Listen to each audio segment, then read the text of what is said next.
Ya, semuanya puasa nggak nih? Insya Allah Bu puasa. Puasa ya? Alhamdulillah Bu puasa. Ya, alhamdulillah. Semoga lancar puasanya, sehat semua ya. Nah, baik, kita sudah waktunya ini untuk pemakalah kelompok 5. Hadir semua ya, para Dila, Rihadatul, Sri Wulan dengan Nazrin. Iya Ibu hadir semua. Alhamdulillah. Silakan dimulai share screen-nya. Saya izin share screen ya Bu. Jalan.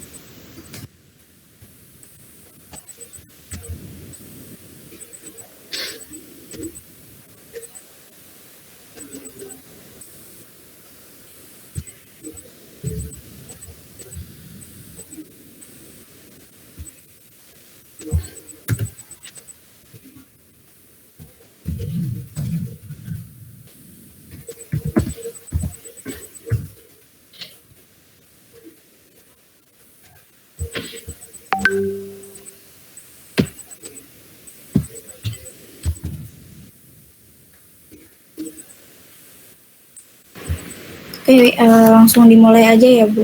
Ya, langsung aja. Assalamualaikum warahmatullahi wabarakatuh. Yang saya hormati dosen pengampu mata kuliah Ilmu Pendidikan Islam Ibu Maftuhah. Yang saya banggakan kepada teman-teman sekalian, perkenalkan nama saya Paradila Puspitasari dari kelompok 5 yang akan memimpin presentasi kita pada siang hari ini. Sebelumnya saya izin untuk tidak on cam karena ada kendala jaringan. Alhamdulillah pada siang hari ini kita akan melanjutkan perkuliahan kita, yaitu penyampaian materi dari kelompok 5 tentang peserta didik.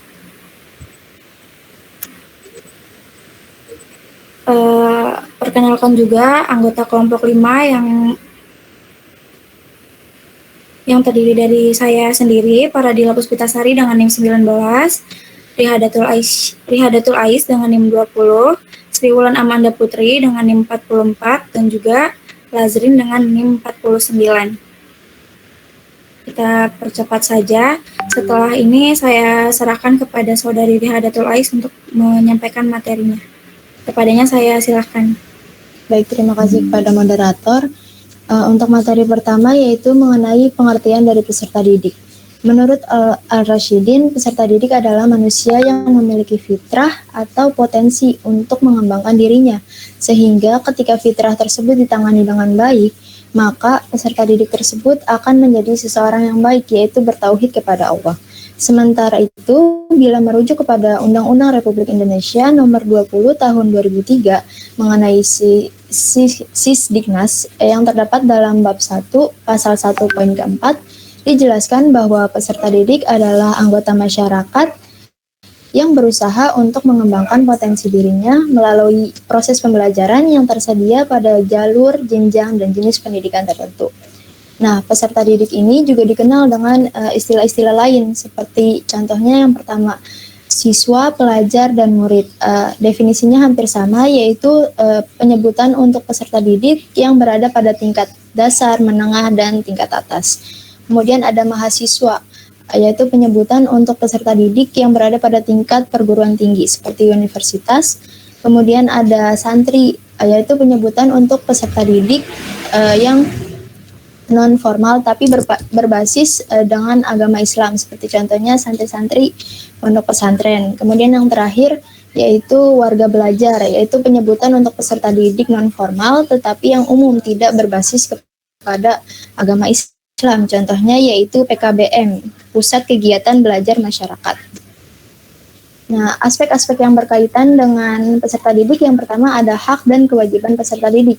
Hak peserta didik meliputi yang pertama, yaitu peserta didik berhak untuk memperoleh kemudahan dalam fasilitas pendidikan. Jadi peserta didik tidak kesulitan untuk mengembangkan potensi yang ada pada dirinya. Dan hak tersebut harus diberikan secara merata tanpa membeda-bedakan antara yang kaya dan yang miskin, semua harus mendapatkan yang sama. Kemudian hak yang kedua yaitu berhak untuk dipenuhinya segala kebutuhan jasmani dan rohani. Seperti apa? Kebutuhan jasmani yaitu memberikan pembelajaran olahraga fisik, terus juga memberikan hak untuk istirahat juga, itu termasuk kebutuhan jasmani. Sedangkan kebutuhan rohani yaitu dengan memberikan kasih sayang, pendekatan, dan lain sebagainya. Sedangkan untuk kewajiban, menurut Muhammad Atiyah Al-Abrasi, kewajiban peserta didik ada 12. Yang pertama yaitu mensucikan hati dari sifat kehinaan atau sifat tercela seperti iri, dengki, dan lain sebagainya. Kemudian yang kedua, wajib menghiasi jiwa dengan kemuliaan dan mendekatkan diri kepada Allah. Kemudian yang ketiga, belajar dengan terus-menerus. Jangan bosan untuk menuntut ilmu, namun jangan memaksakan diri juga untuk belajar. Kemudian yang keempat, konsentrasikan diri pada seorang guru yang mantap. Maksudnya gimana? Yaitu dengan memberikan konsentrasi penuh ketika seorang guru atau seorang pendidik sedang memberikan materi, karena itu merupakan salah satu bentuk sikap menghormati kepada seorang pendidik. Kemudian yang kelima, menghormati dan memuliakan diri karena Allah, berniat untuk belajar karena Allah. Kemudian yang keenam, menyenangkan bagi guru, jangan membuat guru kesal atau bahkan hingga guru sedih. Kemudian yang ketujuh, jangan juga untuk mencari kesalahan-kesalahan guru. Kemudian yang ke-8, hampir sama dengan poin tadi, yaitu belajar dengan sungguh-sungguh. Kemudian yang ke-9, memulai salam ketika bertemu dengan guru, karena itu merupakan salah satu bentuk sopan santun. Kemudian yang ke-10, menciptakan suasana kecintaan dan kesenangan di antara murid, yaitu dengan bergaul kepada siapapun, jangan berantem dan lain sebagainya. Kemudian yang 11, mengulangi pelajaran di malam hari. Intinya jangan pernah bosan untuk belajar. Kemudian yang terakhir, ke-12, yaitu tidak meremehkan ilmu pengetahuan apapun macamnya. Kemudian selanjutnya ada tugas-tugas peserta didik. Menurut Said Hawa yang dikutip oleh tafsir menjelaskan adab dan tugas murid, yang dapat juga disebut dengan sifat-sifat murid sebagai berikut. Yang pertama yaitu murid harus mendahulukan kesucian jiwa sebelum yang lainnya, yaitu mensucikan hatinya dan berniat untuk belajar karena Allah. Kemudian yang kedua, murid harus mengurangi keterikatannya dengan kesibukan dunia. Jadi harus imbang antara dunia dan akhirat. Kemudian yang ketiga, tidak sombong terhadap orang yang berilmu dan tidak bertindak sewenang-wenang kepada guru. Kemudian yang keempat, orang menekuni ilmu pada tahap awal harus menjaga diri dari mendengarkan perbedaan. Kenapa begitu? Hal tersebut bertujuan agar peserta didik tersebut terfokus pada ilmu yang ia pelajari terlebih dahulu. Setelah itu baru ia mendengarkan perbedaan-perbedaan lainnya.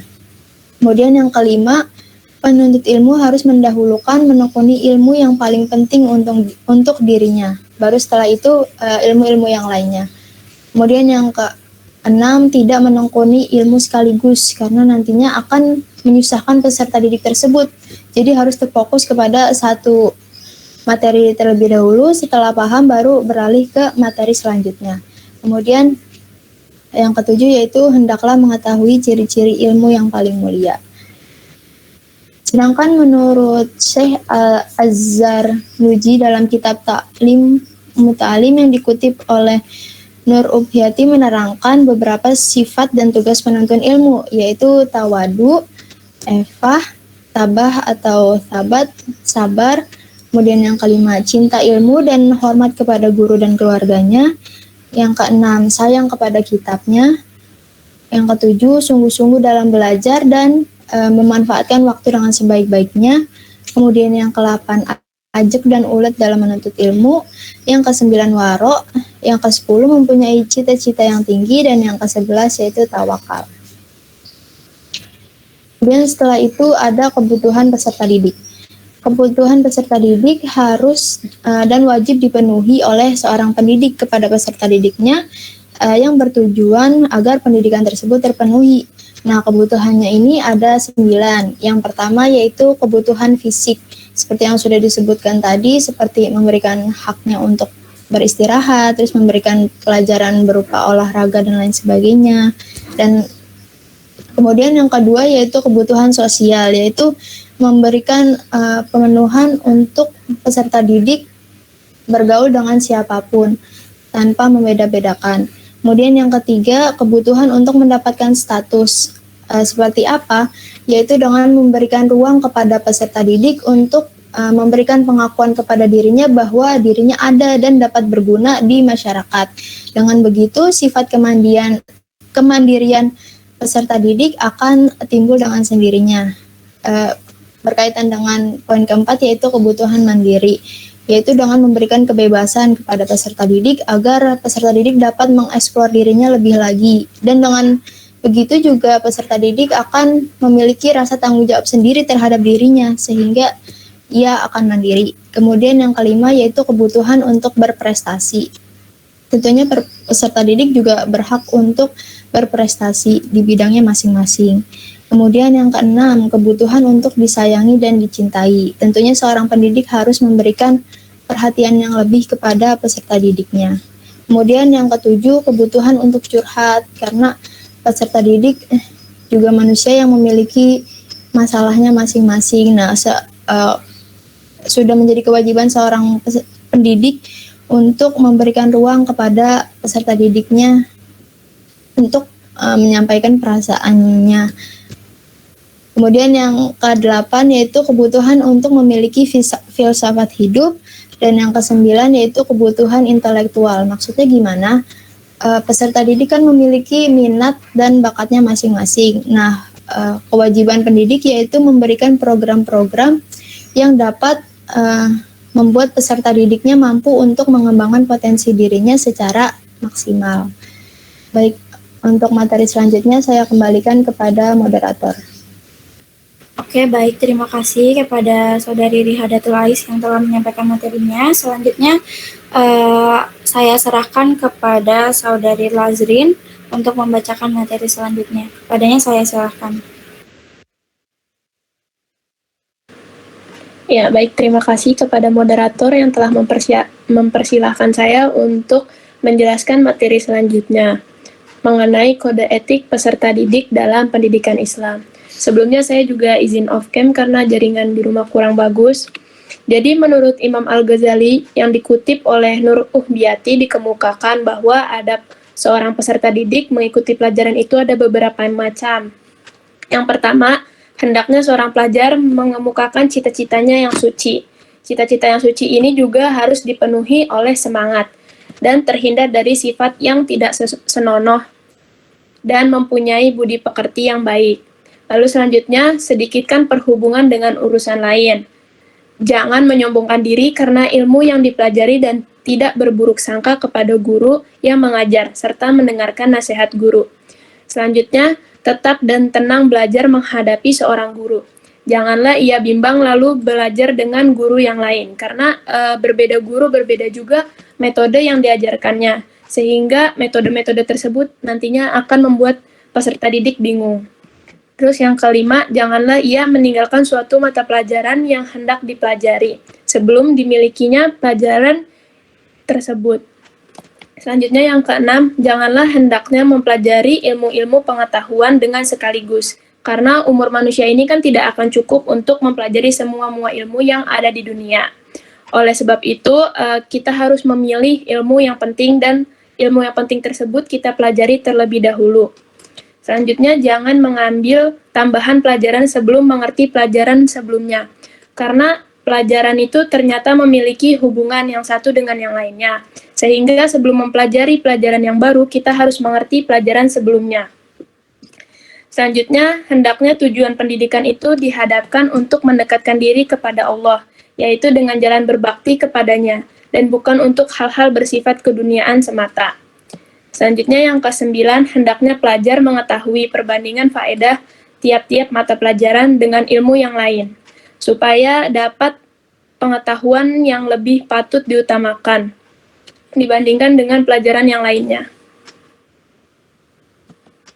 Selanjutnya ada kedudukan peserta didik dalam pendidikan Islam. Keberadaan peserta didik sebagai salah satu komponen kegiatan belajar mengajar dalam lingkungan pendidikan tertentu tidak dapat diabaikan, di mana ia mengandung dua fungsi atau dua fungsi, yaitu pertama sebagai objek dan kedua sebagai subjek. Ketika sebagai objek ini, anak didik itu ditempatkan sebagai titik atau sasaran penyajian bahan pelajaran. Sementara ketika sebagai subjek, anak didik ini harus aktif mengikuti, mempelajari, menelaah, dan mengelola apa yang diberikan serta diajarkan oleh pendidiknya. Selanjutnya ada karakteristik peserta didik. Yang pertama itu peserta didik bukan miniatur orang dewasa. Peserta didik ini mempunyai dunianya sendiri, sehingga metode belajar yang digunakan oleh peserta didik tidak bisa disamakan dengan metode pelajar yang digunakan oleh orang dewasa. Yang kedua, peserta didik mempunyai kebutuhan dan menuntut untuk pemenuhan kebutuhan itu semaksimal mungkin. Yang ketiga, peserta didik memiliki perbedaan antara individu dengan individu lainnya, baik perbedaan dari faktor fitrah maupun faktor lingkungan yang meliputi segi jasmani, sosial, bakat, minat, dan lingkungan lainnya. Peserta didik dipandang sebagai kesatuan sistem manusia. Peserta didik juga merupakan subjek dan objek sekaligus dalam pendidikan yang dimungkinkan dapat aktif, kreatif, serta produktif. Lalu peserta didik mengikuti periode-periode perkembangan tertentu dan mempunyai pola perkembangan serta tempo dan iramanya masing-masing. Baik, untuk materi selanjutnya saya kembalikan kepada moderator. Oke, baik. Terima kasih kepada Saudari Lazrin yang telah membacakan materinya. Selanjutnya, saya yang akan membacakan materi Etika Murid dalam Mencari Ilmu. Etika murid dalam mencari ilmu yang terdapat dalam kitab Ta'lim Ta'lim antara lain, sebelum mulai belajar, murid terlebih dahulu membersihkan hatinya dari segala sifat yang buruk. Dengan belajar, murid hendaknya mengisi jiwanya dengan fadilah, bersedia mencari ilmu, jangan sering menukar guru, berpikir panjang sebelum bertindak mengganti guru. Selanjutnya, peserta didik juga hendaklah menghormati gurunya dan juga jangan merepotkan guru dengan banyak pertanyaan. Peserta didik juga harus bersungguh-sungguh dan tekun dalam belajar, dan juga peserta didik disarankan mengulangi pelajarannya di waktu senja, menjelang dan juga menjelang subuh. Setelah itu, peserta didik hendaklah terlebih dahulu memberi salam kepada gurunya. Selanjutnya, etika murid terhadap guru dalam kitab Ta'lim Ta'lim antara lain, hendaknya seorang murid tidak berjalan di depannya, tidak duduk di tempatnya kecuali ada izin darinya, dari si pendidik, tidak memulai bicara kepadanya kecuali dengan izinnya. Peserta didik juga hendaknya tidak berbicara di hadapan pendidiknya atau gurunya, tidak bertanya sesuatu bila guru sedang terlihat lelah atau bosan, dan juga peserta didik harus menjaga waktu, serta jangan mengetuk pintunya, tetapi sebaliknya menunggu sampai beliau keluar. Selain itu, seorang murid harus takzim dan wirai menjaga diri seperti yang dijelaskan sebelumnya, bahwa kedua sikap ini menjadikan ilmu lebih bermanfaat dengan tujuan mendapat ridha Allah Subhanahu wa Ta'ala. Setelah itu, ada beberapa tugas dan tanggung jawab peserta didik, diantaranya mempunyai niat yang kuat untuk menuntut ilmu. Niat menuntut ilmu ini adalah untuk mencari ridha Allah dan menegakkan kebenaran dengan ilmunya di masa yang akan datang. Selanjutnya, memiliki kesungguhan dalam menuntut ilmu, serta tidak mudah putus asa, karena berbagai rintangan pasti akan datang menerpa. Menuntut ilmu itu memerlukan waktu yang panjang, maka butuh kesungguhan dan kesabaran. Selanjutnya, menghormati dan memuliakan guru atas ilmu yang telah diberikannya. Senantiasa berterima kasih kepada orang tua atas pengorbanannya membesarkan dan membekali ilmu yang bermanfaat. Setelah itu, ada mengamalkan berbagai ilmu yang telah didapat di jalan yang diridhoi oleh Allah Subhanahu wa Ta'ala. Selanjutnya, saya serahkan kepada Saudari Sri Wulan Amanda Putri untuk membacakan materinya. Kepadanya saya silakan. Terima kasih moderator telah mempersilahkan saya untuk membacakan materi selanjutnya. Sebelumnya saya izin off cam karena jaringan saya tidak stabil. Adab murid terhadap teman. Dari kutipan Imam Al-Ghazali dalam risalahnya berjudul Al-Adab Fiddin dalam Majmu'ah Rasail Al-Imam Al-Ghazali dapat diuraikan ketujuh adab berteman sebagai berikut. 1. Menunjukkan rasa gembira ketika bertemu. 2. Mendahului mengucapkan salam. 3. Ramah dan lapang dada ketika duduk bersama. 4. Menyamakan posisi dengan teman. 5. Memperhatikan saat teman berbicara dan tidak mendebat di saat sedang berbicara. 6. Menceritakan hal-hal yang baik. 7. Tidak memotong pembicaraannya dan memanggil dengan nama yang disenangi.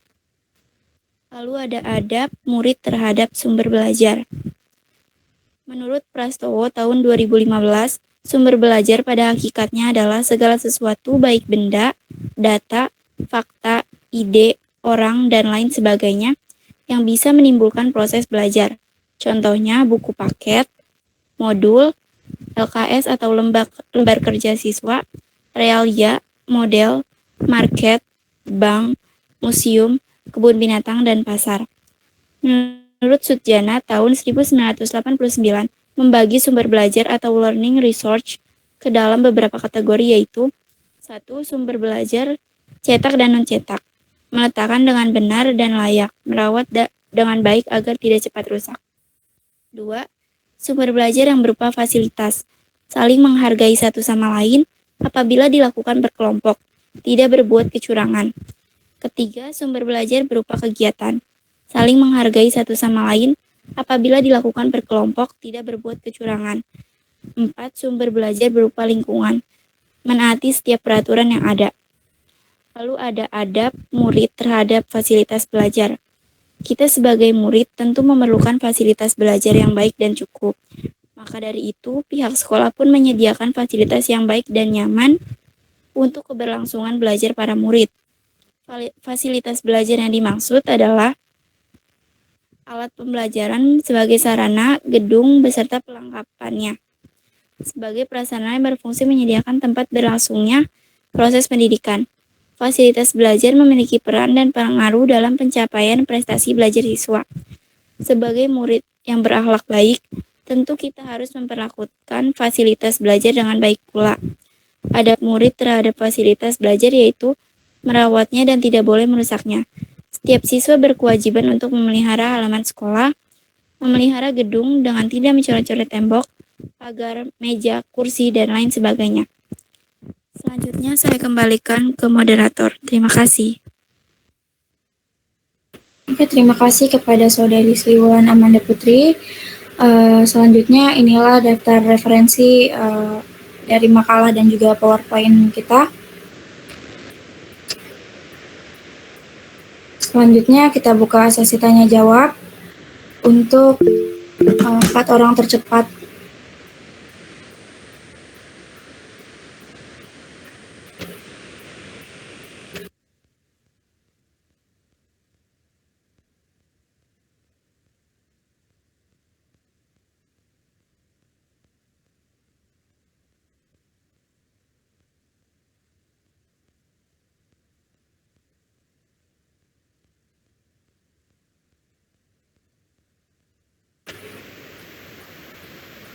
Kepada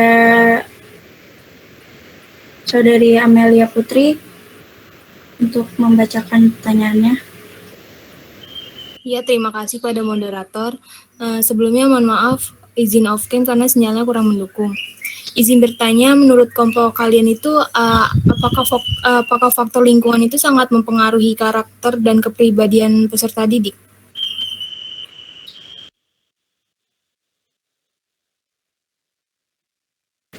Oke, izin pertanyaannya untuk ditampung dulu ya. Selanjutnya kepada Saudari Prastika, mohon membacakan pertanyaannya. Baik, izin bertanya. Jadi tadi di bagian slide tugas dan tanggung jawab peserta didik itu ada poin di mana peserta didik memiliki kesungguhan dan tidak mudah putus asa dalam menuntut ilmu ya. Kalau misalkan ada peserta didik yang dia tuh udah nggak ada kesungguhan dalam belajar atau males gitu ya, dan sedikit susah untuk diatur dalam ikut pembelajaran, apa tandanya peserta didik itu lalai dari tugas dan tanggung jawabnya? Terus kalau misalnya suatu saat kalian sebagai guru atau pendidik mendapatkan peserta didik yang seperti itu, kalian bakal melakukan apa solusinya? Terima kasih.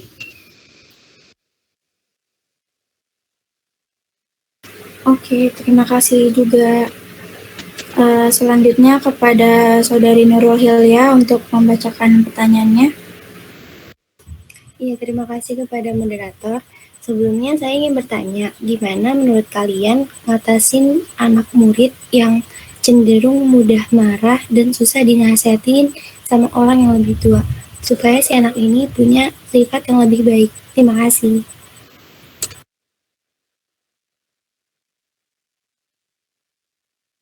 Oke, terima kasih kepada Nurul Hilya. Selanjutnya, terakhir pada sesi 1 ini, Saudari Nabila mohon membacakan pertanyaannya.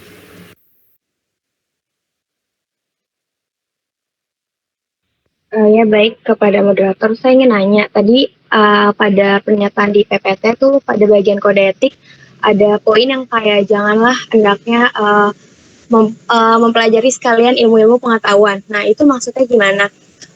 Kayak kita kan sebagai peserta didik dituntut untuk mempelajari banyak ilmu pengetahuan gitu. Contohnya kayak dalam sehari pasti kita akan mempelajari beberapa mata kuliah gitu, kayak nggak cuma satu pelajaran, bahkan satu hari itu bisa 4 mata kuliah gitu. Nah itu tuh menurut pendapat kelompok kalian tuh gimana? Terima kasih. Oke, terima kasih kembali.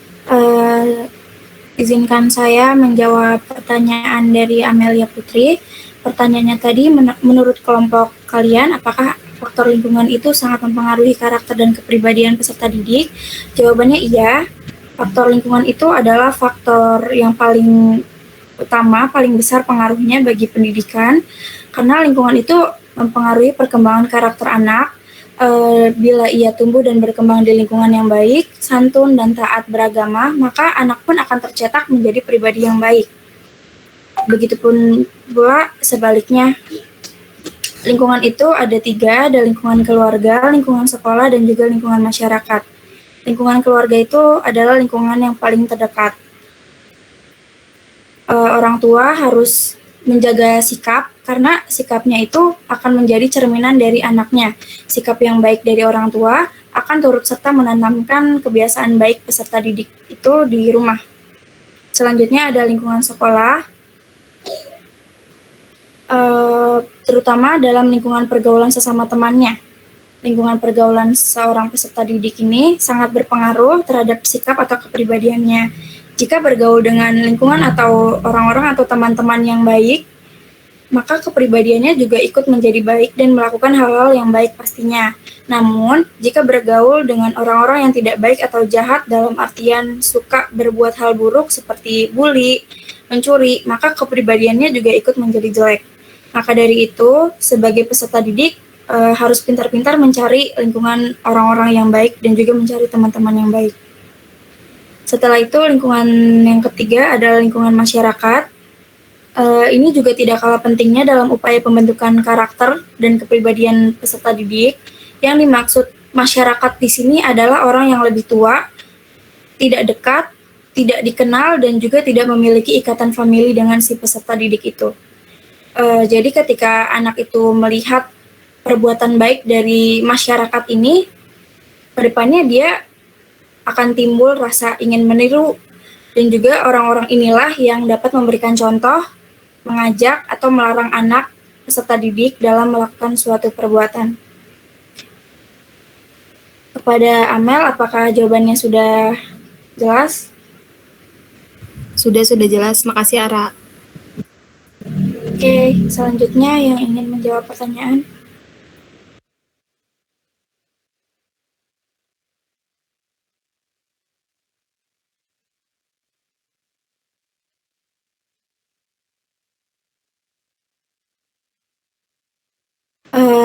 Dari pertanyaan saya tadi, apakah ada yang ingin menambahkan?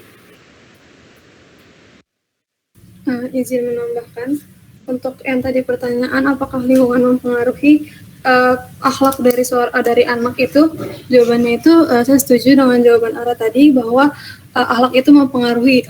Saya pernah membaca bahwa ada 2 anak kembar ditempatkan di lingkungan yang berbeda gitu. Yang satu ditempatkan di lingkungan yang baik, yang satunya lagi tuh bisa dibilang kayak kurang baik gitulah. Nah terus setelah besar ternyata kedua anak itu memiliki sifat yang berbeda. Jadi tidak hanya akhlak itu dipengaruhi oleh faktor genetik gitu-gitu, tapi juga dipengaruhi sama lingkungannya.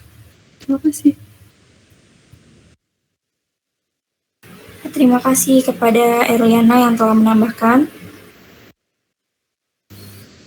Ya, baik, izin menjawab pertanyaan dari Prastika, bagaimana sikap kita sebagai seorang pendidik kalau peserta didiknya udah ada tanda-tanda ngelalai akan tugas dan kewajibannya.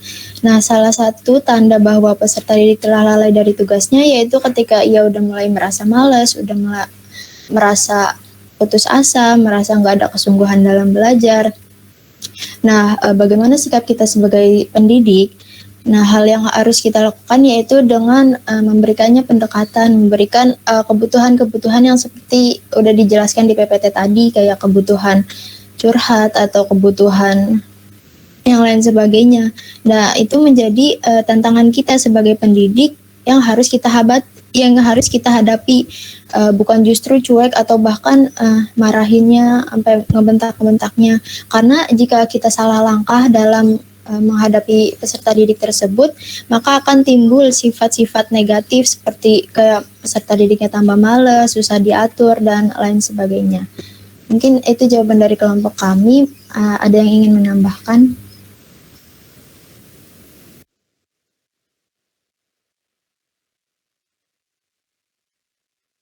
Izin menambahkan. Ya, silahkan. Ya, jadi saya ingin menambahkan kalau misalkan kita itu sebagai seorang pendidik atau pengajar atau guru, terus udah ada anak murid yang kayak malas-malasan itu, kita bisa melakukan strategi dengan memberikan hadiah ya. Jadi kita kayak apa yang membuat mereka itu termotivasi untuk misalkan mengerjakan tugas gitu ya. Misalkan kalau misalkan kita ke anak TK mereka kayak udah mulai males-malesan gitu kan ngerjain tugasnya, kita kayak kasih reward, ntar dikasih bintang gitu, terus bintangnya paling banyak nanti ibu guru beliin permen atau apa gitu. Jadi kita pakai sistem reward sama punishment mungkin untuk bisa meningkatkan si anak itu biar enggak males lagi. Jadi kayak gitu aja tambahan dari saya. Terima kasih. Ya, makasih Anissa. Gimana Prastika, udah jelas atau belum? Sudah jelas. Terima kasih Aisyah dan Anissa.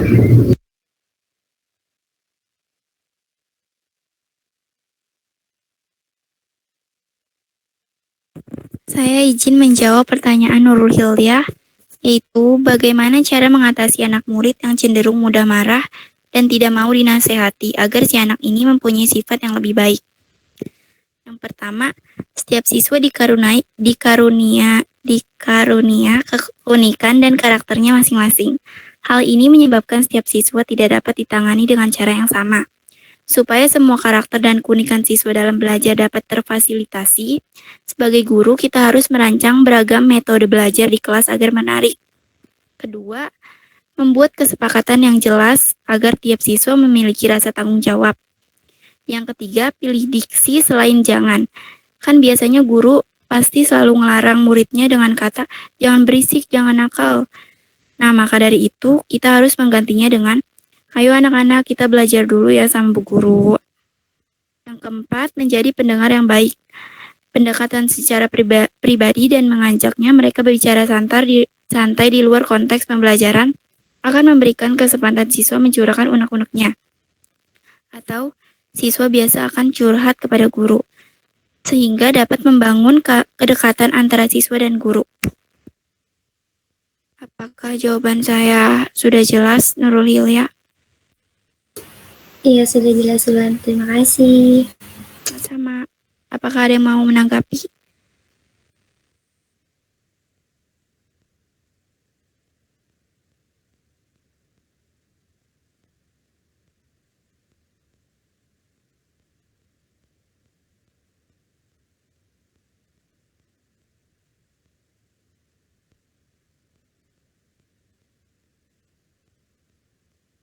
Mungkin saya mau menambahkan tipsnya aja gimana cara supaya anak itu nggak suka marah. Saya izin menambahkan ya, jadi tadi setuju dengan pendapat Wulan, jadi kayak mendengarkan luapan emosi si anak, jadi jangan ketika anak atau muridnya itu marah, terus kita ikutan marah, tapi lebih ke mendengarkan. Terus kayak dicari tahu apa sih kenapa dia ini bisa marah-marah atau emosi gitu. Nah terus yang kedua itu hadapi dengan tenang. Nah terus lebih ke diajak berdiskusi dan kayak berkoordinasi dengan orang tua tuh kira-kira anaknya ini kenapa ya di sekolah tuh suka marah-marah gitu, kayak apa ada masalah dari internalnya atau dari rumahnya, uh, atau mungkin kalau terlalu sering marah gitu terus buat gaduh itu kayak dikasih hukuman yang positif supaya bisa mengatasi uh, emosinya gitu. Mungkin itu, terima kasih. Terima kasih Nadia sudah menambahkan. Saya kembalikan kepada moderator.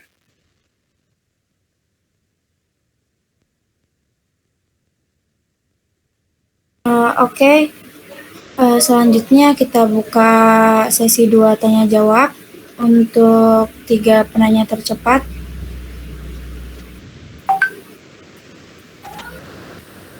Pada Saudari Maya, mohon untuk membacakan pertanyaannya. Baik, terima kasih kepada moderator. Sebelumnya suara saya sudah terdengar jelas belum? Jelas, Maya. Oke. Nah, pertanyaan saya, kan tadi di dalam PPT terdapat kebutuhan peserta didik untuk disayangi dan dicintai. Nah, menurut pendidikan Islam, apakah ada batasan antara pendidik dan peserta didik dalam menjalankan konteks ini? Terima kasih.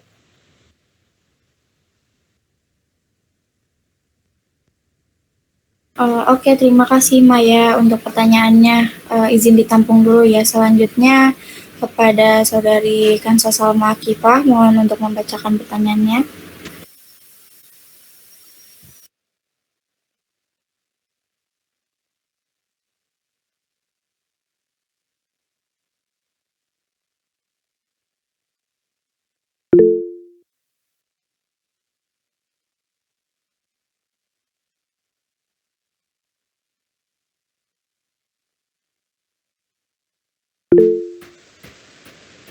Oke, Kansa, terima kasih. Selanjutnya kepada Saudara Hilmi Gebiar Fadilah, mohon dibacakan pertanyaannya.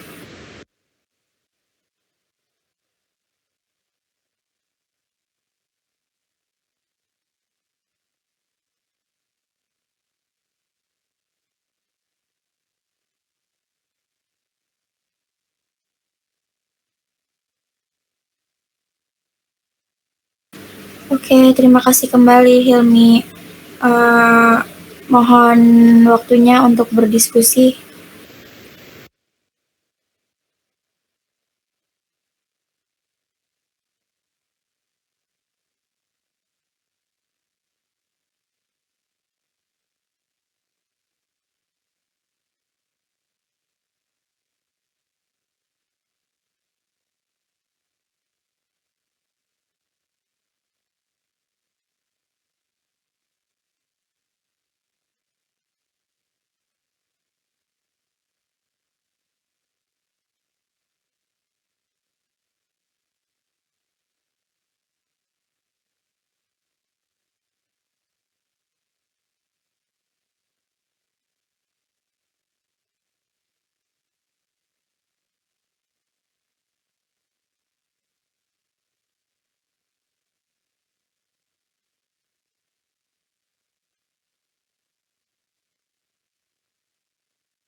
Siapa yang tidak hadir hari ini?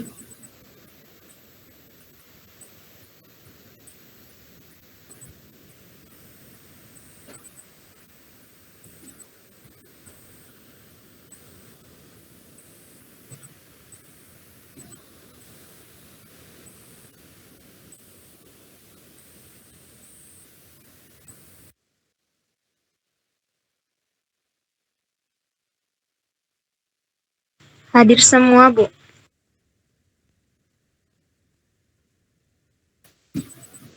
Hadir semua, oke. Sudah screenshot ya? Sudah, Ibu. Oke, baik.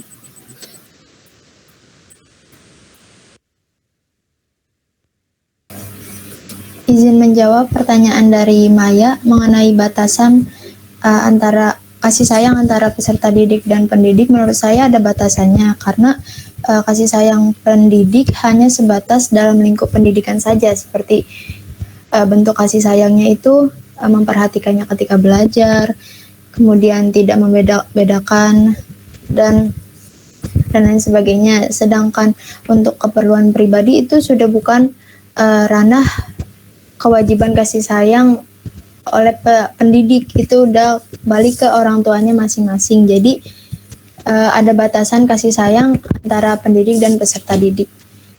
Mungkin itu jawaban saya. Ada yang ingin menanggapi?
Ya baik, jika tidak ada yang ingin menambahkan, saya izin melanjutkan menjawab pertanyaannya, yaitu pertanyaan dari Saudara Hilmi mengenai cara mengamalkan ilmu bagi seorang peserta didik. Menurut saya banyak cara untuk mengamalkannya. Nah, salah satunya dengan mengajarkan teman sebaya yang belum mengerti pelajaran yang diajarkan. Jadi misalnya ada 2 orang peserta didik, katakanlah si A sama si B. Nah, si A ini memperhatikan guru dengan baik, sehingga dia dapat mengerti pelajaran dengan baik. Sedangkan si B juga ternyata sudah memperhatikan, cuma kan daya tangkap peserta didik ini berbeda-beda terhadap pelajaran. Jadi si A akhirnya mengajari si B, sehingga si B ini mengerti pelajarannya dengan baik. Sekian dari saya, mungkin ada yang ingin menambahkan? Izin menambahkan. Iya, silakan. Ya, jadi sebenarnya presentasi juga salah satu mengajarkan anak murid itu untuk mengamalkan ilmunya, karena kan dari presentasi itu kan peserta didik mempelajari suatu materi lalu disampaikan ke peserta didik lainnya kan. Itu sama aja kayak ngajarin mereka untuk mengamalkan ilmu yang mereka punya. Gitu. Terima kasih.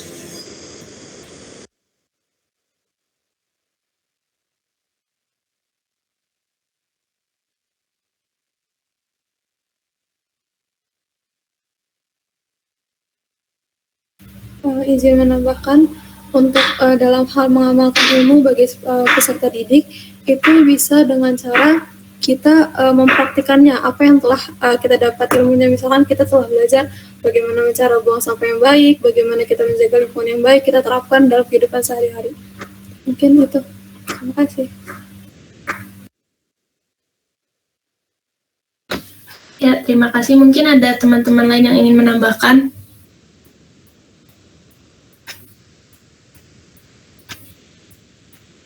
Ya, jika tidak ada, saya ingin izin menjawab pertanyaan sebelumnya dari Saudari Nabila yang mempertanyakan poin ke-6 dari Kode Etik Peserta Didik. Poin ke-6 ini isinya janganlah hendaknya mempelajari sekalian ilmu-ilmu pengetahuan. Nah, ini itu menurut saya maksudnya itu ketika kita ingin mempelajari sesuatu, itu kita harus memilah-milih mana yang penting, mana yang yang kurang penting untuk kita pelajari, sehingga kita dapat mendahului mana yang pantas kita pelajari. Nah, kita nggak boleh serakah untuk mempelajari semua ilmu, karena pada dasarnya kita hidup di dunia ini kan ada batasannya. Kita nggak bisa mempelajari semua-mua seumur hidup kita. Nah, jadi kita pilih mana yang penting, mana yang enggak. Nggak boleh serakah, dan juga kita nantinya jadi nggak bisa efektif untuk mempelajari semua ilmu yang ada di dunia ini. Sekian dari saya, mungkin ada yang menambahkan? Saya kurang setuju sih sama pendapat itu. Kalau menurut saya, kita tuh nggak apa-apa kalau misalnya kita haus akan ilmu gitu, kayak serakah akan ilmu, nggak apa-apa, karena ilmu itu kan kayak apa ya, penting gitu menurut saya sih. Ya, saya izin menambahkan. Ya, silakan. Bagi saya haus akan ilmu itu gak apa-apa gitu, tapi ada beberapa ketentuan atau syarat ya. Maksudnya jika memang kita mau menguasai banyak ilmu, ya kita juga harus mendalami semuanya gitu. Jangan cuma pengen doang tapi nggak mendalami satu-satu. Terus juga niatnya harus benar. Jangan gara-gara biar dikata, wah banyak ilmunya nih orang gitu, tapi nggak kayak gitu. Jadi haus akan ilmu juga tetap hanya karena beribadah kepada Allah Subhanahu wa Ta'ala. Ya, terima kasih. Ya, terima kasih. Apakah ada yang ingin menambahkan atau menyanggah lagi?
Oke, lanjut saja.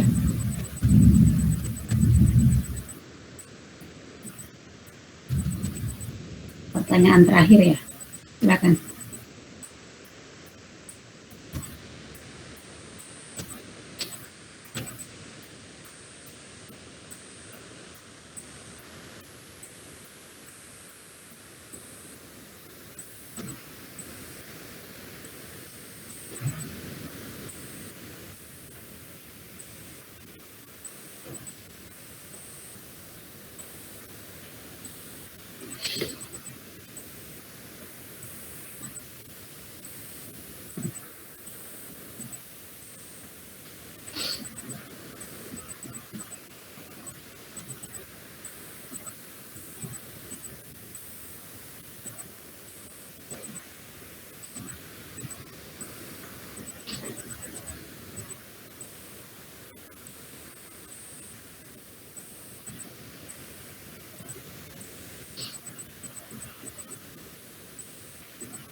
Oke, silakan pertanyaan terakhir.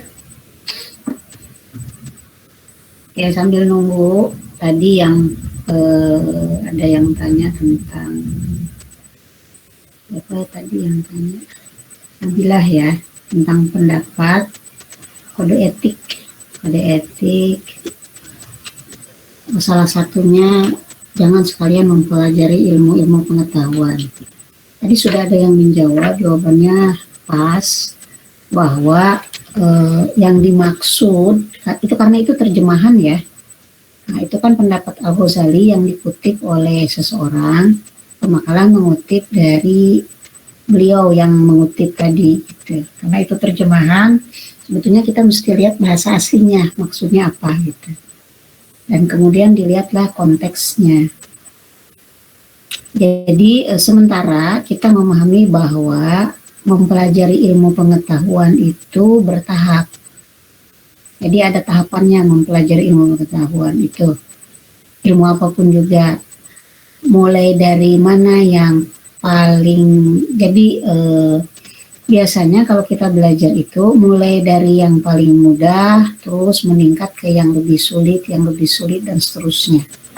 Sesuai dengan perkembangan kognitif manusia. Manusia kan punya perkembangan kognitif ya. Nah, kalau kita lihat dari psikologi perkembangan, manusia itu punya perkembangan ada step-stepnya atau tahapan kognitifnya sesuai dengan usia secara umum ya. Ada tahapan perkembangan sosial moralnya sesuai dengan usia kan gitu. Nah, jadi ilmu pengetahuan itu dipelajari atau diberikan kepada peserta didik itu yang paling mudah dulu, kemudian meningkat lebih sulit. Nah, yang paling mudah itu juga itu biasanya hal yang konkret dulu. Jadi materi-materi atau bahan ajar yang bisa dicerna secara konkret, baru kemudian bahan ajar atau materi-materi yang dicerna secara abstrak gitu. Kalau Anda kan sudah bisa berpikir abstrak, usia remaja dan dewasa itu berpikirnya sudah bisa berpikir abstrak, maka sudah bisa diberi berbagai materi-materi ajar yang memerlukan pemikiran yang mendalam, eksplorasi, elaborasi berkaitan dengan ilmu pengetahuan atau konsep-konsep teoritis yang berbeda. Nah, di sana ilmu pengetahuan maka kemudian dipelajari akan lebih banyak lagi. Tetapi kalau untuk tahap awal itu berpikir konkret, diberikanlah berbagai materi-materi ajar yang dicerna itu sesuai dengan panca indera.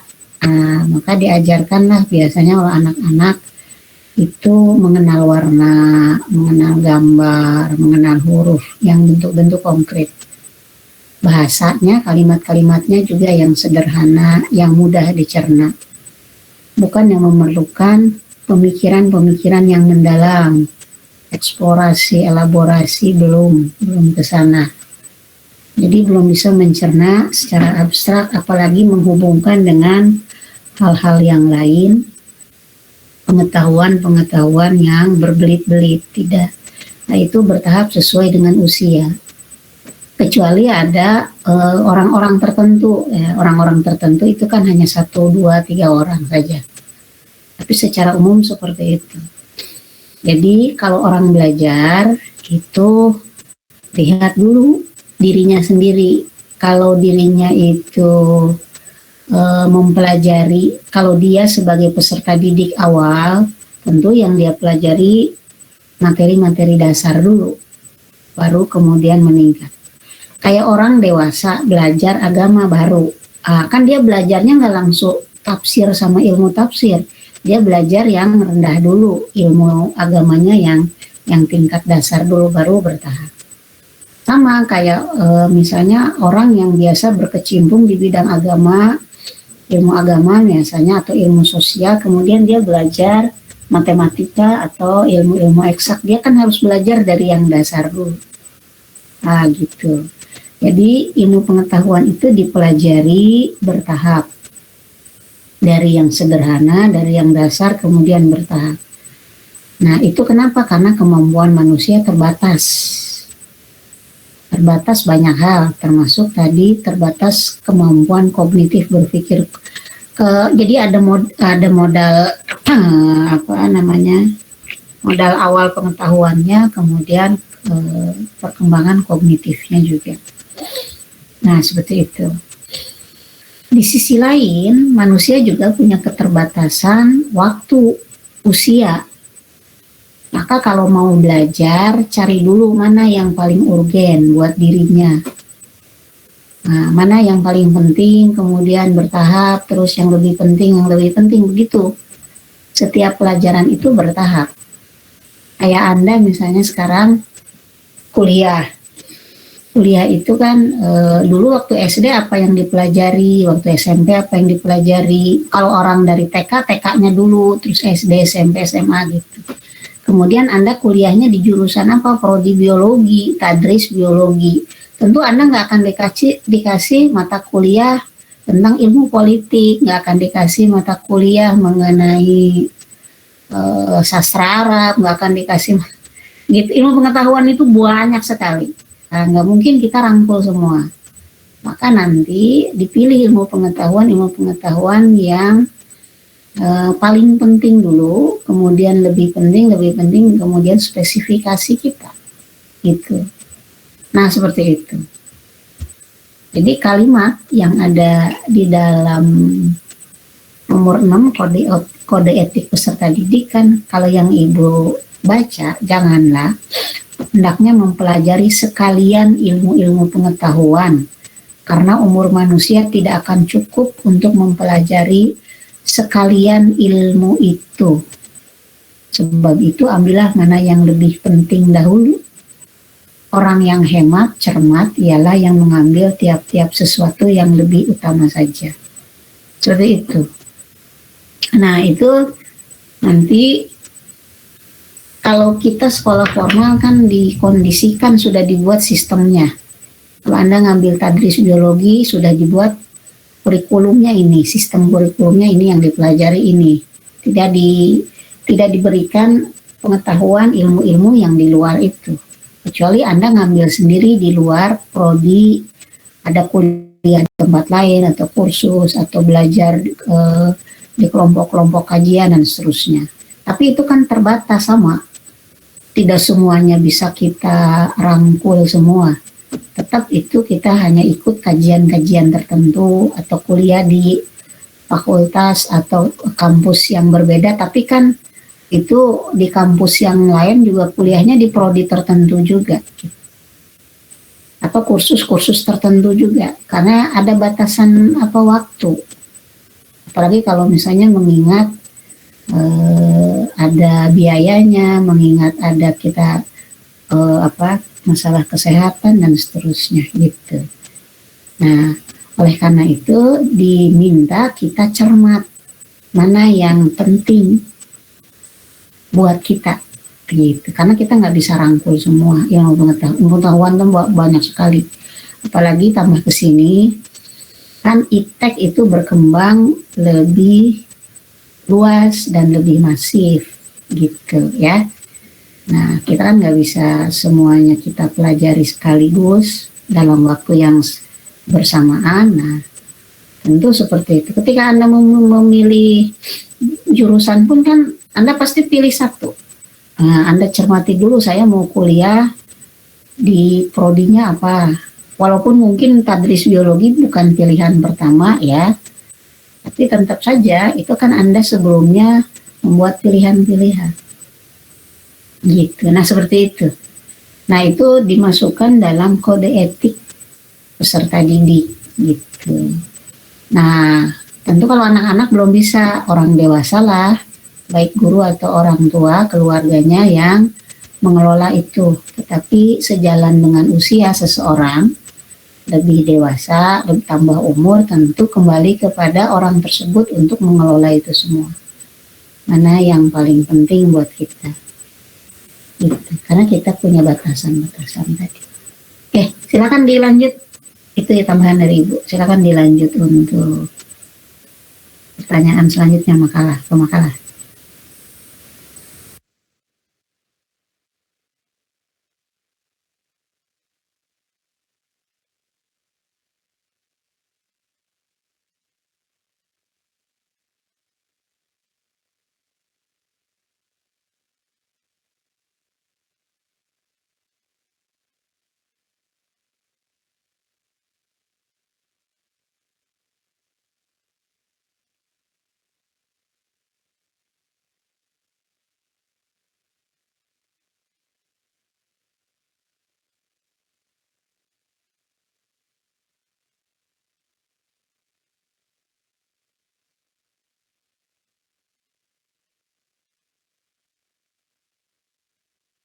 Mohon maaf Ibu, sebelumnya dari kelompok kami belum ada yang bisa menjawab pertanyaan dari Kansa. Apa Ibu bisa membantu sekiranya? Dilempar dulu aja ke kawan-kawannya. Siapa tahu ada yang bisa jawab. Iya. Teman-teman ada yang bisa membantu jawab? Aku mau izin menjawab pertanyaan Kansa. Iya, Nadia silakan. Jadi kan pertanyaan Kansa itu gimana cara menghadapi peserta didik yang meminta haknya tapi tidak memenuhi kewajibannya. Jadi kan peserta didik sendiri itu kan ada siswa, murid, santri. Nah, kalau aku mungkin lebih ke peserta didik yang siswa di sekolah. Jadi kalau hak peserta didik sendiri itu kan mendapatkan pelajaran atau pelayanan pendidikan, terus mendapat perlakuan yang sama dari guru, terus menggunakan fasilitas yang disediakan dari sekolah.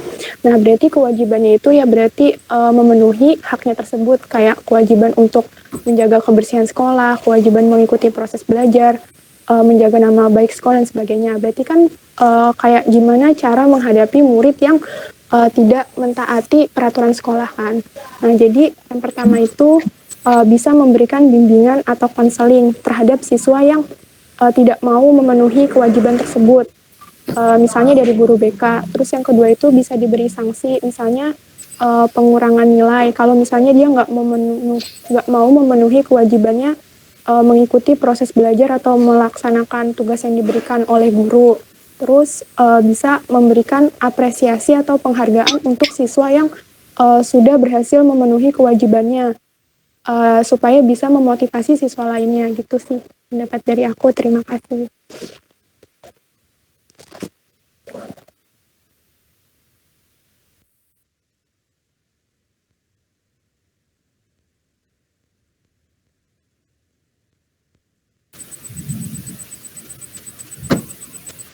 Oke, silakan yang lain tambahkan lagi, silakan. Itu dari siapa tadi barusan? Naila ya? Naila, Nurhaliza ya? Nurhaliza. Nadia, Bu. Nadia Nur Azizah ya? Iya. Baca tuh Bu, Nadia. Oke, silakan. Ada yang mau menambahkan? Izin menambahkan. Ya, silakan. Siapa Rahmayani? Ya, tadi itu pertanyaan Kansa itu mengenai bagaimana menghadapi peserta didik yang meminta haknya, namun ia sendiri belum paham akan kewajibannya. Pertama, kita harus tahu apa itu hak peserta didik. Nah, hak peserta didik itu adalah mendapatkan nilai dari gurunya. Nah, kewajibannya yaitu adalah mengerjakan tugas untuk mendapatkan nilai tersebut. Jadi pertama, seorang guru harus menerangkan bahwa kalau mau dapat nilai berarti harus ada yang dikerjakan dulu. Jadi guru itu harus memberikan informasi apa sih kewajibannya. Nah, terus harus mensyaratkan bahwa harus dikerjakan kewajibannya terlebih dahulu, maka hak-haknya akan terpenuhi. Jadi harus memberikan pengertian kepada siswa tersebut. Sekian, terima kasih.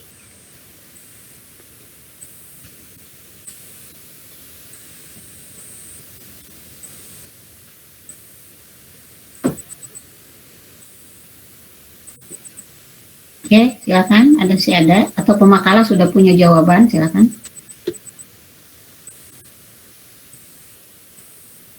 Ini pertanyaan terakhir ya, kalau nggak salah ya, yang belum dijawab. Iya, Ibu. Silakan. Pemakalah mungkin sudah punya jawaban, sudah punya inspirasi, silakan.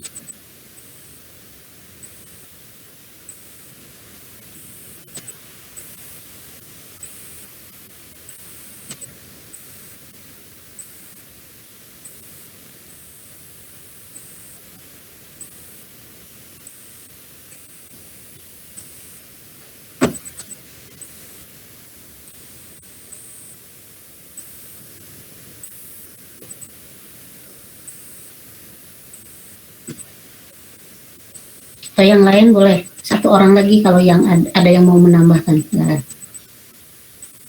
jadi 3 ya.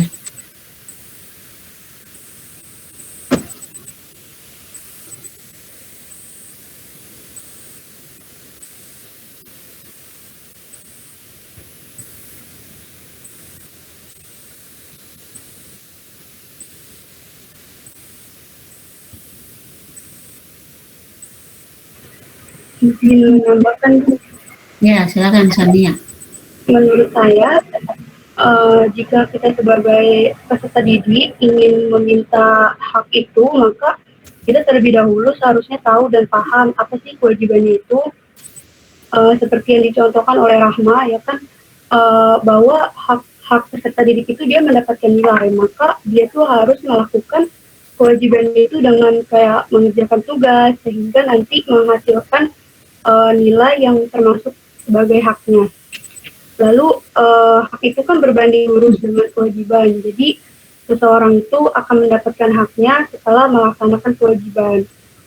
Kalau hanya meminta hak tersebut tanpa melaksanakan kewajibannya, maka peserta didik itu disebut sebagai egoistis. Itu saja Bu, terima kasih. Ya, oke, terima kasih juga. Pemakalah dikembalikan, silakan. Ada tambahan dari pemakalah?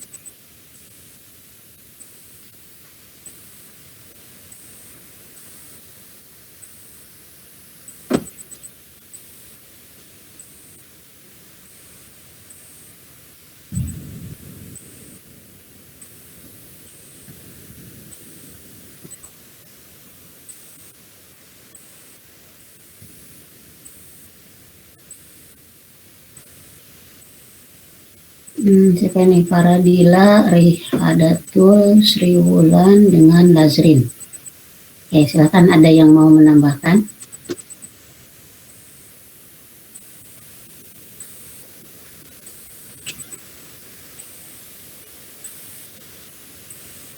izin menambahkan sesuai yang udah dipaparin tadi sama Rahma, Nadia sama Sania, gimana ngadapin peserta didik tersebut, yaitu dengan memberikan pemahaman bahwa untuk mendapatkan haknya harus ada kewajiban yang ia tunaikan dulu. Jadi diberi pemahaman dulu bahwa harus ada kewajiban yang ia tunaikan. Jadi nggak bisa semata-mata dia minta haknya tapi kewajibannya nggak ditunaikan. Jadi gitu. Selebihnya saya kembalikan kepada moderator. Iya, mungkin sudah cukup itu saja presentasi dari kelompok kami.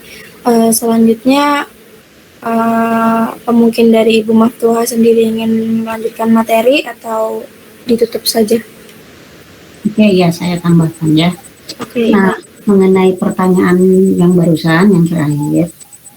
Jadi biasanya di awal proses pembelajaran tuh ada kontrak belajar di pertemuan pertama. Ya, kalau dalam kaitannya hak kewajiban di kelas ya, hak kewajiban di kelas dalam proses pembelajaran guru dengan siswa.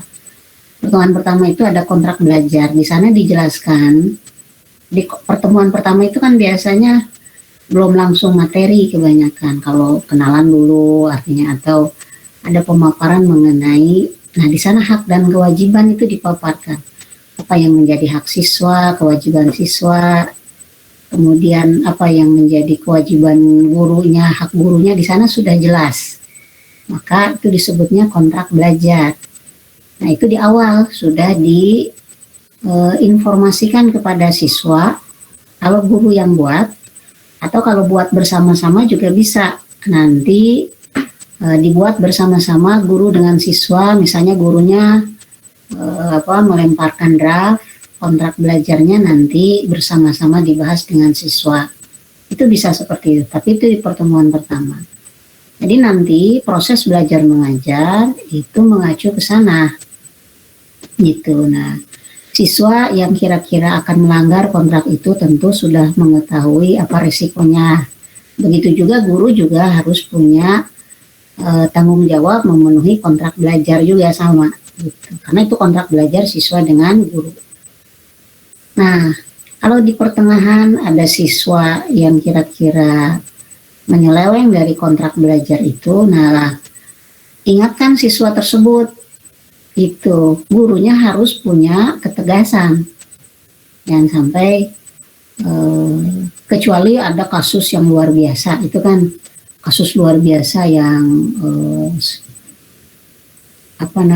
itu di luar prediksi. Misalnya ada siswa yang tiba-tiba mengalami kecelakaan fatal misalnya seperti itu, sehingga ada tugas-tugasnya terbengkalai, dia mesti masuk rumah sakit. Nah, itu. Tapi itu kan KLB masuknya ya, kejadian luar biasa, kasus luar biasa. Nah seperti itu kalau itu berkaitan dengan proses pembelajaran di dalam kelas antara guru dengan siswa. Nah di sini harus diperjelas dulu yang di hak siswa itu apa, kewajiban dia apa, apakah itu atau di luar itu. Nah itu juga dilihat ya, seperti itu. Jadi Hamsa juga nanti mesti melihat, ya ini kan pertanyaannya masih general, masih umum. Hak siswa belum dipenuhi, hak siswa dituntut tapi kewajibannya belum dipenuhi. Nah ini harus dilihat dulu haknya apa, kewajibannya apa, baru kemudian bisa diputuskan gitu, apa yang mesti dilakukan gitu. Tapi secara umum ya, kalau itu berkaitan dengan proses pembelajaran seperti tadi.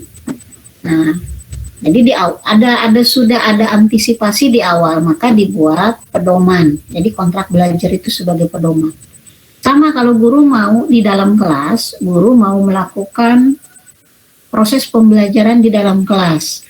Nah, guru kan di awal melakukan nggak langsung ke materi kan, di awal itu dia akan memberikan misalnya beberapa pengarahan dulu. Nah, ini kegiatan kita hari ini adalah seperti ini. Nah, kemudian tidak langsung ada materi yang dijelaskan oleh guru atau materi yang dipelajari oleh siswa, tapi ada penjelasan mengenai apa yang akan kegiatan-kegiatan yang akan dilakukan hari itu apa. Nah itu juga bagian dari antisipasi atau pedoman yang dibuat di awal untuk menghindari hal-hal yang tadi gitu.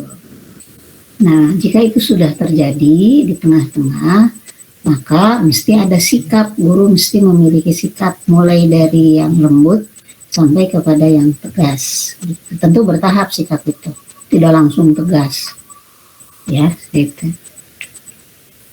Nah kalau berkaitan dengan proses pembelajaran, tapi kalau berkaitan dengan hal yang lain dilihat dulu haknya apa, kewajibannya apa, itu per kasus.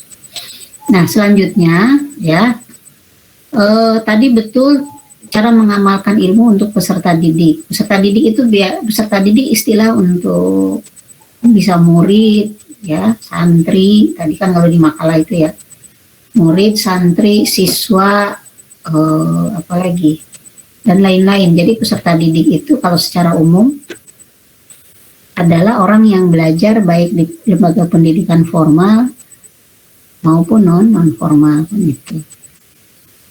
Tapi kalau di undang-undang disebutkan peserta didik itu di lembaga pendidikan formal biasanya, penyebutan peserta didik atau siswa. Nah, mengamalkan ilmu itu banyak caranya, teknisnya. Ketika tadi ada yang bilang presentasi itu salah satu mengamalkan ilmu, bisa jadi betul.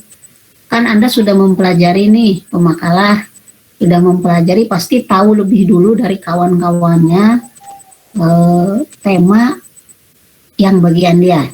Nah, kemudian oleh dia dijelaskanlah, dipresentasikanlah. Nah, artinya kan dia mengamalkan ilmu yang sudah diketahuinya kepada orang lain dengan cara menginformasikan, mengajarkan, mempresentasikan itu. Nah, itu. Kemudian tadi ada yang mengatakan juga siswa dikondisikan kalau di kelas itu dengan berbagai sarana, mencuci tangan misalnya sebelum masuk kelas, kemudian merapihkan bajunya sebelum masuk kelas, atau misalnya ada kalau di sekolahan itu suka ada bagian murid yang piket ya, bergiliran, nah seperti itu dan seterusnya. Nah termasuk ilmu pengetahuan atau ilmu-ilmu yang dipelajari dari guru itu bisa oleh guru dikondisikan dengan membuat prakarya atau guru memberikan penugasan siswa itu melakukan katakanlah semacam tugas ke masyarakat ya. Kalau misalnya Anda tadris biologi, itu tadris biologi itu nanti ada ilmu-ilmu tertentu yang memerlukan praktek. Nah, ketika saya nggak tahu persis, Anda mungkin lebih tahu. Ketika ada praktek dalam bidang ilmu biologi, nah praktek itu kan kemudian bisa menjadi bentuk pengamalan dari konsep teoritis pengetahuan tersebut. Nah, praktek itu. Nah, praktek itu bisa dikondisikan oleh guru melalui tugas-tugas mata kuliah, tugas-tugas mata pelajaran. Nah, coba nanti buat misalnya percobaan di laboratorium misalnya, atau misalnya buat Anda diminta untuk membuat secara berkelompok atau individu satu hal yang mesti dilakukan, katakanlah di kebun. UIN kan punya kebun ya, kebun biologi nggak? UIN punya. Kalau biologi kan berkaitan dengan pohon-pohon juga dengan hewan dan seterusnya. Ada nggak kebun biologi? UIN punya nggak?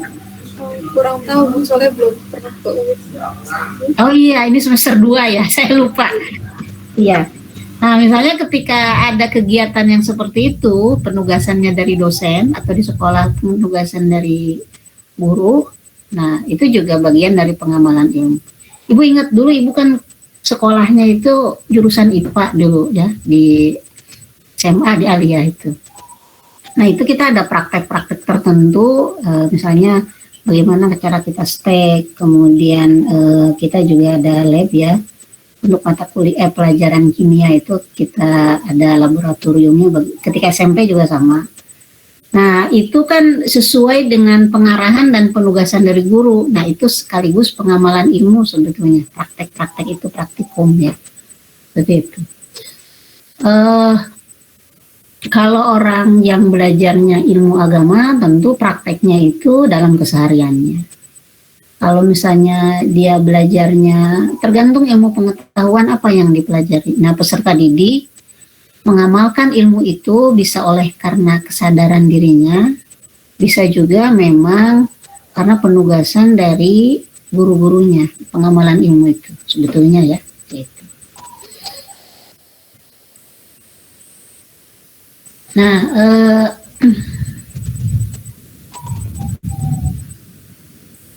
kemudian tentang kasih sayang. Kasih sayang itu umum ya. Kasih sayang itu umum. Ketika kita melihat ada orang jatuh karena tertabrak motor, kemudian kita mendatangi untuk menolongnya, itu bentuk kasih sayang ya. Itu bentuk kasih sayang. Kemudian ketika kita memberi bantuan kepada salah satu rumah yatim piatu, itu bentuk kasih sayang. Kalau kita ngasih sodakoh misalnya kepada orang yang minta-minta atau pengemis misalnya, atau orang yang membutuhkan, itu bentuk kasih sayang. Jadi kasih sayang itu umum. Ketika teman kita butuh bantuan, dia nggak ngerti pelajaran tertentu, kemudian dia minta kita untuk mengajarinya.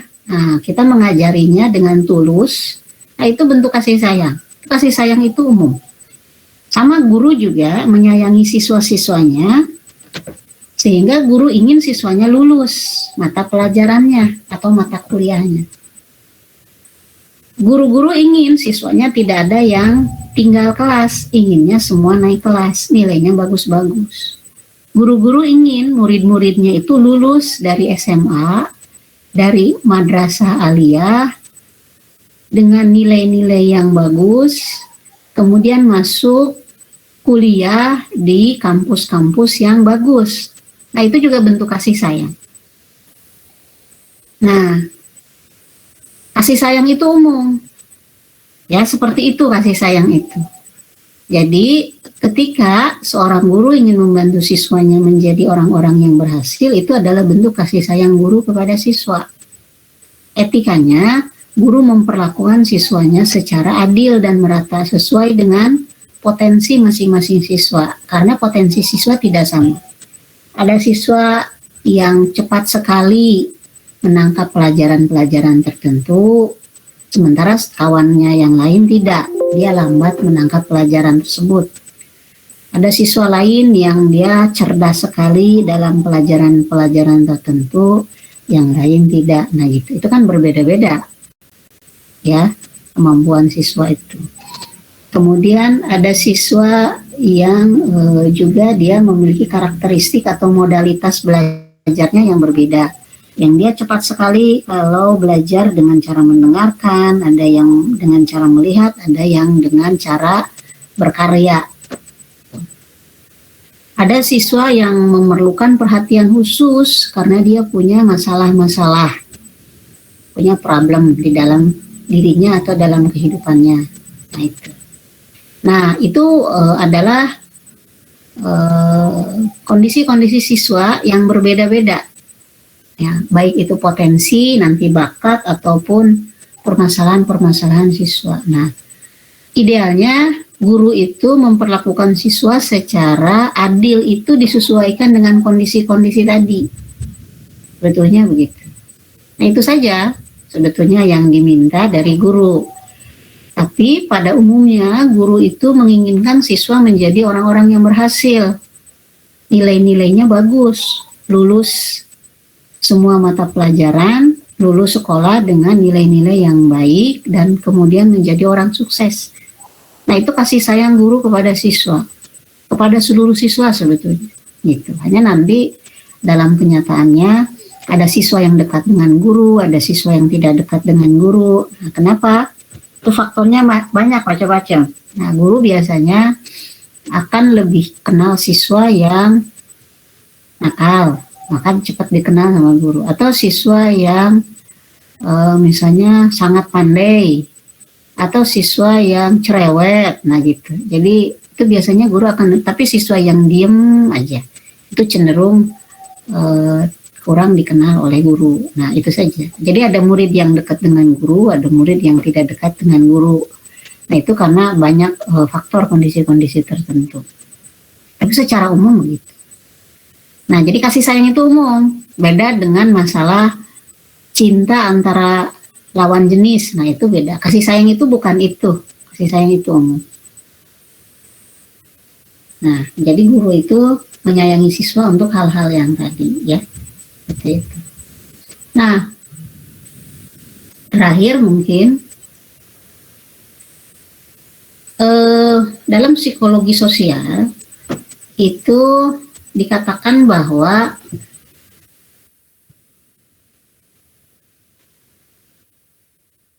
manusia ini, terutama remaja, itu akan melalui proses imitasi dan identifikasi dalam interaksi sosialnya. Dalam lingkup hubungan sosial atau interaksi sosial, siswa-siswa itu sebagaimana remaja pada umumnya itu melakukan proses imitasi dan identifikasi. Imitasi itu semacam meniru, imitasi, peniruan. Jadi rata-rata ya remaja-remaja itu biasanya dia meniru tingkah laku, sikap yang dipahami dan disepakati sebagai norma kelompok. Jadi biasanya kan dia punya ada yang namanya remaja atau murid-murid SMP, SMA terutama itu sudah punya kelompok-kelompok teman sebaya atau teman-temannya secara berkelompok. Nah, itu di sana di dalam kelompok itu biasanya ada norma-norma yang disepakati, dipahami bersama, walaupun itu tidak tertulis, tapi seolah-olah itu mengalir sebagai itu bagian dari norma kelompok lah gitu. Nah, ketika seseorang masuk di dalam kelompok tersebut itu terjadi imitasi ya, peniruan. Kemudian ada juga yang namanya identifikasi. Identifikasi itu adalah kecenderungan seseorang itu untuk menjadi sama dengan orang lain tanpa dia sadari. Itu identifikasi, seperti itu.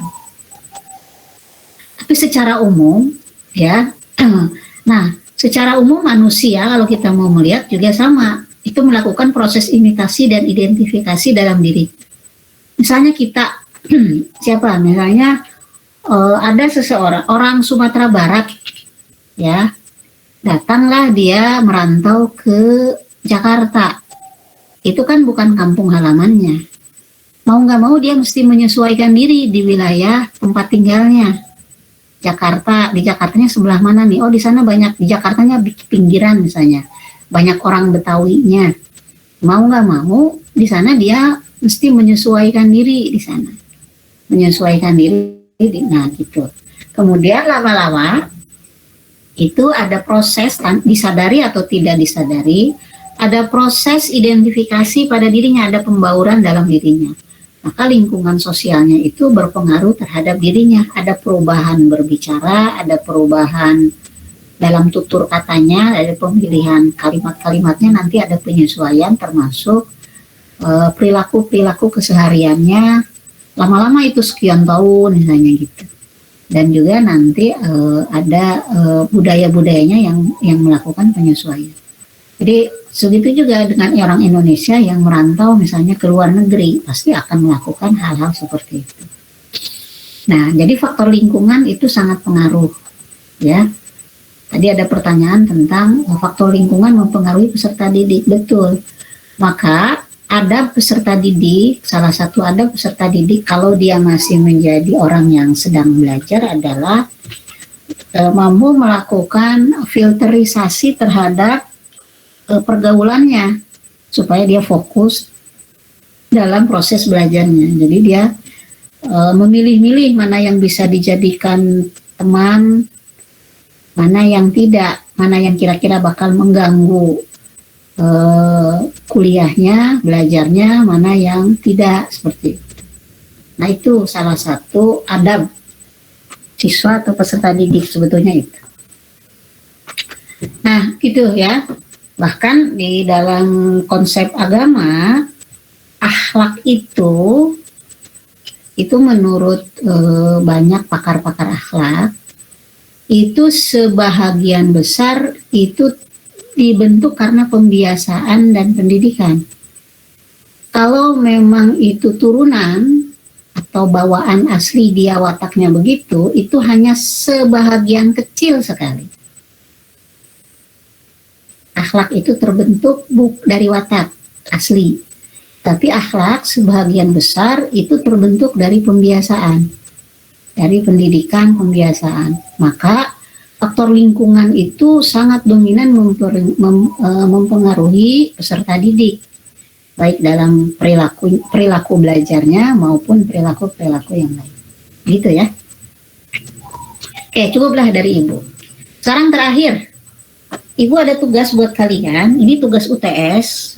Jadi dengerin baik-baik ya. Jadi Anda bisa mulai dari sekarang nanti. Coba on cam semua ya, karena ini ada yang sudah pergi-pergi juga nih. Namanya doang ada di sini. Nah, jadi nanti Anda carilah satu artikel jurnal yang berkaitan dengan tema kelompok. Kalau satu kelompok 4 orang, jadi artikelnya beda-beda judul ya, tapi berkaitan dengan tema yang sama. Misalnya yang sekarang kelompok 5 tentang peserta didik. Nanti cari artikel dari jurnal yang bertemakan tentang siswa, murid, peserta didik, santri, boleh lah. Pokoknya yang masuk skop peserta didik. Tapi keempat orang ini ya, siapa? Paradila, Rihadatul, Sri Wulan, dan Nazrin, itu judulnya nggak boleh sama. Nah, nanti setelah dapat artikel itu direview. Artikelnya mau bahasa Indonesia boleh, bahasa Inggris boleh, bahasa Arab boleh. Kalau bahasa yang lain jangan, Ibu nggak ngerti. Ya, karena nanti ketika Anda kumpulkan hasil reviewnya dan artikel aslinya, dikumpulkan secara online. Nanti Ibu kasih link GCR, pakai Google Classroom untuk pengumpulannya. Supaya lebih simpel, nggak pakai email, ya, supaya ngumpul di satu link. Gitu. Nah, itu untuk tugas UTS-nya begitu, ya. Jadi Anda sudah mulai bisa merintis dari sekarang. Kan UTS 2 minggu lagi. Minggu depan itu kelompok 6, minggu depannya itu UTS. Jadi dikumpulkan 2 minggu dari sekarang.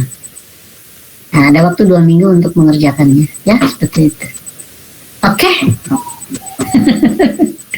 Paham? Atau ada yang ditanyakan?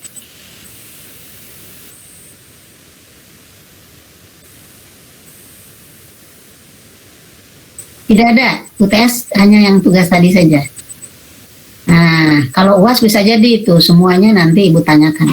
Ada kemungkinan begitu, bisa juga enggak. Ya gitu Hilmi, ya. Sip. Ada lagi yang mau ditanyakan? Oke, baik. Kalau tidak ada, Anda coba dulu, nanti kalau ada kesulitan minggu depan kan kita masih ketemu untuk kuliah ya, presentasi kelompok 6. Nah, Anda boleh tanya nanti ketika itu ya, pada waktu itu nanti. Kalau ada kesulitan, jangan dikerjakan nanti. Nah, kalau ada kesulitan Anda bingung nanyanya. Ini dikerjakan mulai dari sekarang, nanti minggu depan bisa tanyakan kalau ada kesulitan. Ya, oke? Ya, sip. Udah screenshot ya? Sudah, Ibu. Alhamdulillah. Sampai jumpa minggu depan. Iya, silakan. Review maksudnya itu kayak buat kayak resum gitu ya, Bu, atau gimana? Ya, nanti Ibu kasih template-nya. Anda cari dulu sementara jurnalnya supaya nggak pada bentrok gitu sama-sama gitu, ya. Jurnalnya diusahakan, oh ya, tahunnya jangan jurnal tahun jeput ya. Nah, jurnalnya yang 5 tahun lah, 5 tahun terakhir lah, ya. Jurnalnya yang 5 tahun terakhir. Oke ya, itu. Baik, sampai jumpa minggu depan. Selamat berbuka puasa nanti pas maghrib. Bu, pamit duluan ya. Assalamualaikum warahmatullahi wabarakatuh. Assalamualaikum warahmatullahi wabarakatuh.